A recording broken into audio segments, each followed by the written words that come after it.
Sinuspindi na ng Italian Foreign Ministry si Italian Ambassador to Turkmenistan, Daniel Bosio. Sabado nung arestuhin si Bosio sa isang resort sa Laguna dahil sa di manoy pang-aabuso sa 3 menor de edad. May report si Emil Sumangil. 3 gabi nang nakapiit sa Biñan, Laguna Police Headquarters si Italian Ambassador to Turkmenistan, Daniel Bosio.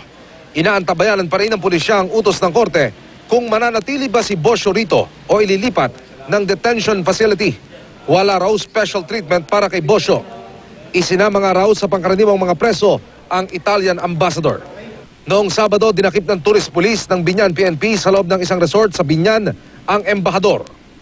Inireklamo siya ng mismong executive director ng Child Rights Group na Bahay Tuluyan Foundation na nagsabing nakita niya si Bosio na hinihipuan umano ang 3 menor de edad na lalaking binitbit niya sa loob ng resort. We work with street children, so kilala na namin at marami na kaming exposure sa mga ganito. Kaya unang tingin ko pa lang, alam ko na something is wrong.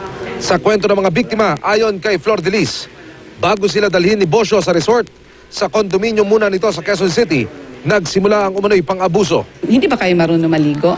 Marunong naman. O bakit kayo nagpaligo? Kasi inaalagaan kami ni Kuya, kaya naliligo kami. So, hubad pa kayo nung naligo kayo? Oo, hubad.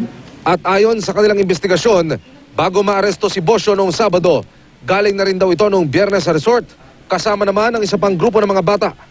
Diplomat daw ang pakilala sa kanila ni Bosio nung ito'y kanilang makaharap.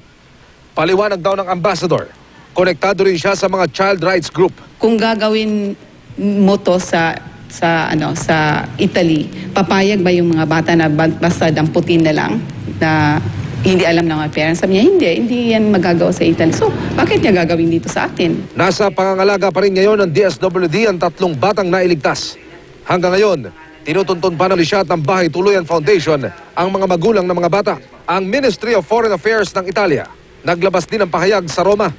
Suspindido raw ng kanilang ahensya si Ambassador Bosio matapos makumpirma ang kanyang pag-aresto dito sa Pilipinas. Ayon sa Department of Foreign Affairs, hindi humingi ng diplomatic immunity ang Roma para sa inarestong ambassador. Wala rin naman daw talagang immunity si Bosio dahil hindi siya diplomat sa Pilipinas.